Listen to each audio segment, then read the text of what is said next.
العالمين والصلاة والسلام على أشرف الأنبياء والمرسلين سيدنا ومولانا محمد وعلى آله وأصحابه أجمعين ومن تبعهم بإحسان إلى يوم الدين. Amma ba'd. Yang kami hormati Ketua Masjid Nurul Hikmah Al-Mukarram wal Muhtaram Al-Ustaz Muhammad Khabir, Sarjana Sosial, serta para pengurus. Yang kami hormati Al-Mukarram wal Muhtaram Ketua Majelis Ta'lim Masjid Nurul Hikmah dan Majelis Ta'lim Al-Muslimin Al-Ustaz Imam Suyitno, Sarjana Pendidikan, serta para pengurus. Ikhwani fillah, saudara-saudaraku hadirin di bawah salat Isya dan jemaah majelis taklim yang insyaallah kita sama-sama dimuliakan oleh Allah Subhanahu wa taala. Alhamdulillah, syukur pada malam yang berbahagia ini kita masih diberikan oleh Allah Subhanahu wa taala kesehatan dan kesempatan sehingga kita bisa berkumpul kembali dalam rangka membahas fikih mazhab Asy-Syafi'i melalui kitab Al-Qarib Al-Mujib. Mudah-mudahan kita konsisten membahas kitab ini, mempelajari kitab ini sampai khatam. Amin. Amin. Tak lupa salawat dan salam kalau kita haturkan kepada junjungan kita Nabi Agung besar Nabi Muhammad Sallallahu alaihi wasallam. Serta keluarga beliau, sahabat beliau, pengikut beliau, yang insyaallah kita semua digolongkan oleh Allah Subhanahu wa taala ke dalam umat beliau mendapatkan syafaat di yaumil akhir nanti. Amin. Amin ya rabbal alamin. Baik, untuk mengambil barokah pada majelis kita malam hari ini, kita buka dengan bersama-sama melafazkan ummul kitab Al-Fatihah. A'udzu billahi minasyaitonir rajim. Bismillahirrahmanirrahim. Alhamdulillahi rabbil alamin. Arrahmanir rahim. Maliki yaumiddin. Iyyaka na'budu wa iyyaka nasta'in. Ihdinas siratal mustaqim. Siratal ladzina an'amta 'alaihim ghairil maghdubi 'alaihim waladdallin.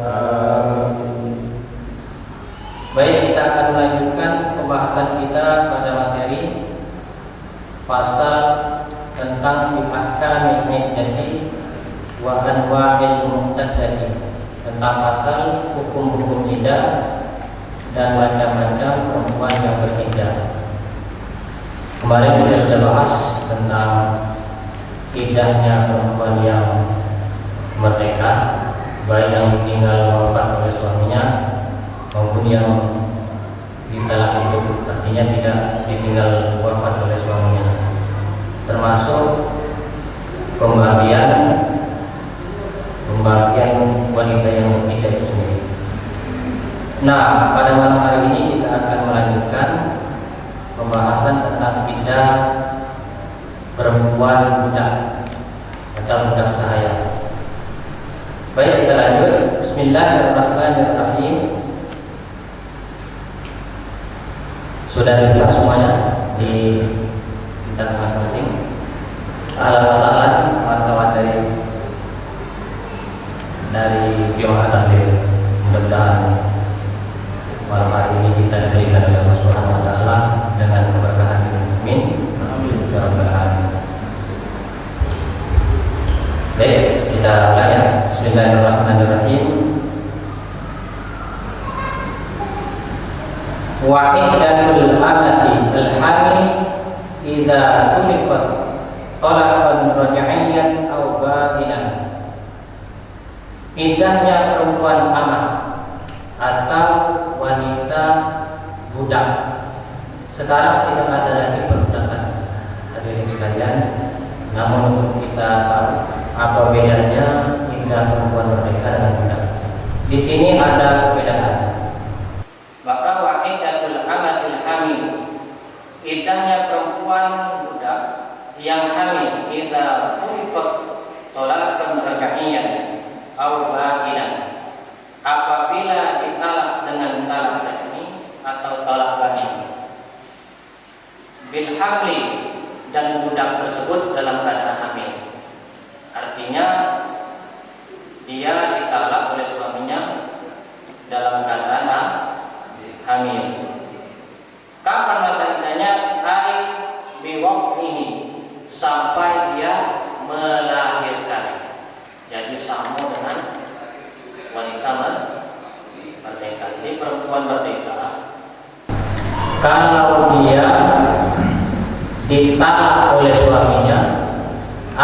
ditinggal pastilah oleh suaminya hamil, maka masa iddahnya sampai melahirkan. Tidak boleh masa iddah masih berlaku dalam keadaan hamil baru 2 bulan 3 bulan kawin.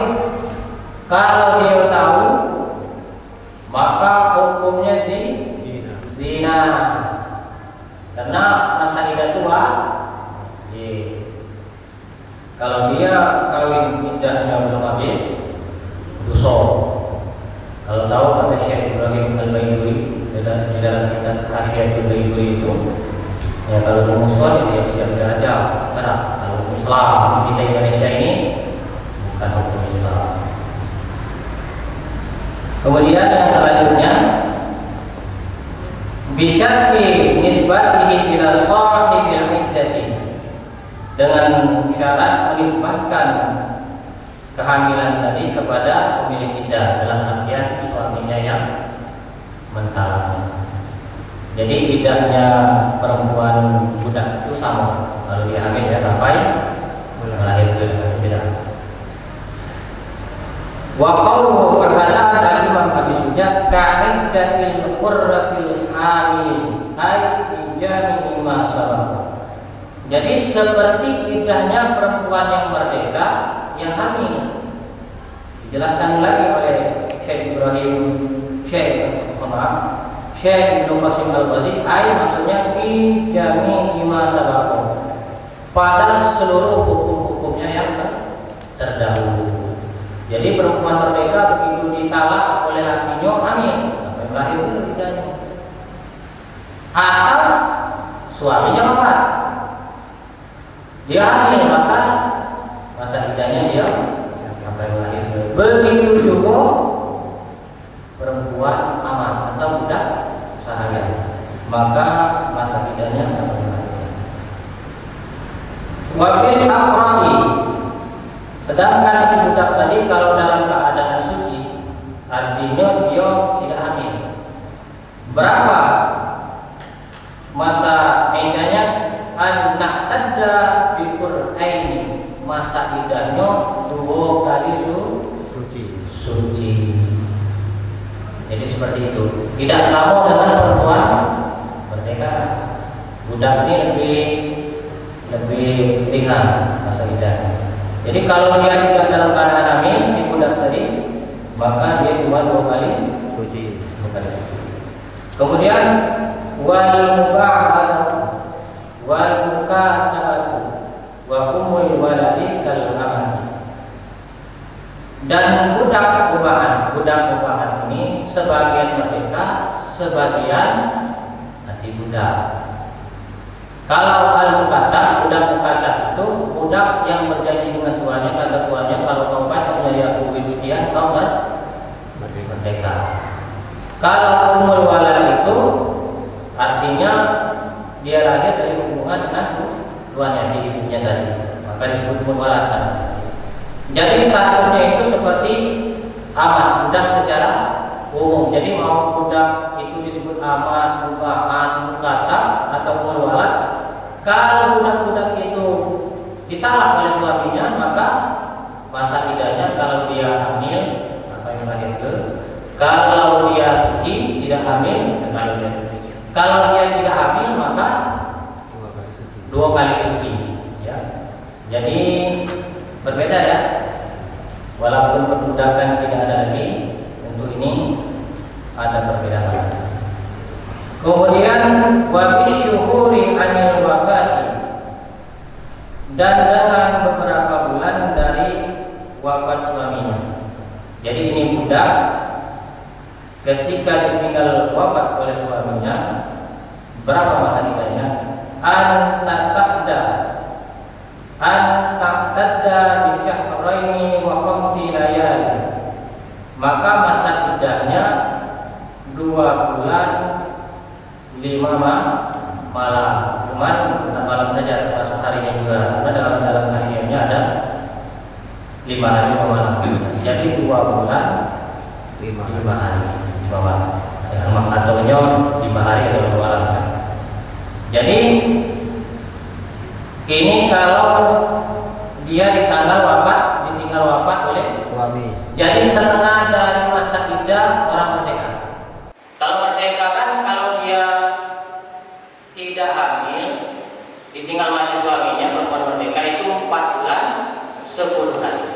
Kalau budak setengahnya 2 bulan 5 hari, jadi setengahnya. Jadi itulah ya keringanan, bukan cuma keringanan, sudah aturan. Kemudian wakil jatuha anil tolak, dan idahnya si budak tadi dari tolak anta ada bisyahrin wa nisfin ala nisfin, dan masa idahnya dari talak, artinya bukan ditinggal mati suaminya ya, karena ditalak. Itu masa idahnya si amat tadi, budak sahaya tadi 1 bulan setengah. Kalau yang kami cek di kitab Fathul Qorib itu mungkin satu kolam ya, itu tertulis 2 bulan ya. Yang awal ketika menerjemahkan bisyahrin wa nisfin, itu kalau bisyahrin itu 1 bulan, sedangkan nisfun itu setengah, 1 bulan setengah. Kan setengah dari orang merdeka. Jadi kalau orang merdeka kan 3 bulan. Kalau dia tidak hamil, kalau dia hamil nggak mau apa yang melahir ke. Kalau budaknya setengah. Kemudian wafid qaulin, dalam satu pendapat, jadi ulama kita yang lain, syahra ini 2 bulan, bukan 1 bulan setengah, tapi 2 bulan. Jadi satu pendapat yang pertama tadi, kalau masa iddahnya ketika ditalak si budak tadi, bukan karena ditinggal wafat oleh suaminya, itu 1 bulan setengah. Satu pendapat syahra ini 2 bulan. Wa kalamul Ghazali, dan perkataan Imam Ghazali yang tadi terjihau, menetapkan atau mengeluarkan pendapat yang 2 bulan. Kalau Imam Ghazali ngaturnya kalau budak sahaya itu kalau ditalak maka masa iddahnya itu 2 bulan. Kemudian wa amal musanifu wa ja'alahu lahu aula haitsu qala fa in tadat bi syahraini kana aula. Nah, kata al-musannif ini maksudnya al-Imam Abi Suja menjadikan 2 bulan itu yang dibuatkan oleh Imam Al-Ghazali itu kata beliau itu jika beriddah si amat tadi, si budak perempuan tadi yang ditalak suaminya itu kalau dia beriddah 2 bulan maka kana aula, tentu lebih utama. Yang utama. Bahkan wahid qaulin, dalam pendapat yang lain, berarti di pendapat yang ketiga di dalam kitab ini, iddahnya si amat tadi salah 1 ashhurin 3 bulan. Wa huwa al-aqwatu, dan 3 bulan ini sebenarnya pendapat yang lebih hati-hati kata Syekh Ibnu Qasim al-Ghazali. Kama qala Asy-Syafi'i radhiyallahu anhu wa alaihi jam'un minal ashabi. Dan ini perkataan Imam Asy-Syafi'i dan sebagian besar ulama-ulama Syafi'i. Jadi ada yang 1 bulan setengah, ada yang 2 bulan, itu pendapat yang menguatkan Imam Al-Ghazali. Ada juga yang 3 bulan.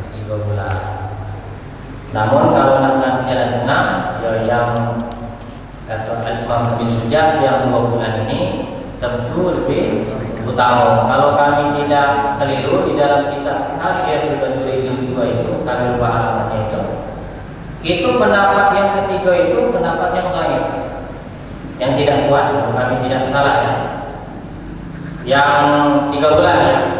Jadi ini ada kata sama dengan perempuan merdeka. Malah yang utama itu malah 2 bulan atau 1 bulan setengah, karena memang budak itu setengah dari perempuan merdeka. Nah, inilah hukum-hukum iddah dan macam-macam perempuan yang beriddah. Jadi kalau ditanya perbedaan antara yang merdeka dengan budak sahaya, tentu berbeda. Cuma karena kita tidak ada lagi budak atau bukan zamannya perbudakan lagi, kita ketika belajar tentang ini tentu supaya kita tidak salah juga tidak keliru. Maka di dalam hukum iddah ini dan perempuan iddah sudah kita jelaskan pada pertemuan sebelumnya bahwa perempuan iddah itu ada yang ditinggal wafat suaminya, ada yang dicerai itu tidak ditinggal wafat oleh suaminya, baik dia merdeka ataupun budak. Kalau dia tidak hamil kosong 4 bulan 10 hari ini ditinggal wafat oleh suami. Kalau cerai itu dia tidak hamil, maka 3 kali suci dihitung. Kalau dicerai waktu suci maka dihitung. Pas dia dicerai itu masa suci dihitung pertama, kemudian masa haid atau suci lagi kedua, haid lagi, dan suci yang ketiga dah habis itu, maka masuk haid yang berikutnya sudah selesai. Jadi pas suci yang ketiga selesai, maka mulai jam berapa hari Senin pukul 6 mulai haid sudah selesai sucinya, sudah berakhir masa iddahnya. Kalau dia hitung dari suci, kalau dari kotor hitung dari haid. Haidnya itu misalnya ditalak masih haid, maka jangan dihitung yang haidnya, selesaikan dulu suci. Jadi haid suci, haid suci, haid suci. Jadi berakhir pada haid yang keempat. Kalau yang haid, kalau suci kan berarti haid yang ketiga. Kalau dia ditalak dalam keadaan kotor, haid berarti keempat. Ini sudah dijelaskan di dalam kitab Fathul Qorib itu sendiri. Itu cara hitungnya. Jadi kalau haid itu kan itu masa sucinya setelah haid. Haid suci, suci, suci berarti ada 4 kali haid. Haid yang keempat udah boleh nikah lagi. Nah, berarti seperti itu. Kalau suci dihitung, suci atau suci haid, suci, berarti haid yang ketiga sudah habis ya cara hitungnya. Secara teknis sudah kita jelaskan kemarin. Dan inilah terkait dengan hukum iddah dan macam-macam perempuan yang beriddah. Mudah-mudahan bermanfaat. Sekian, terima kasih. Kami ucapkan wassalamualaikum warahmatullahi wabarakatuh. Waalaikumsalam warahmatullahi wabarakatuh.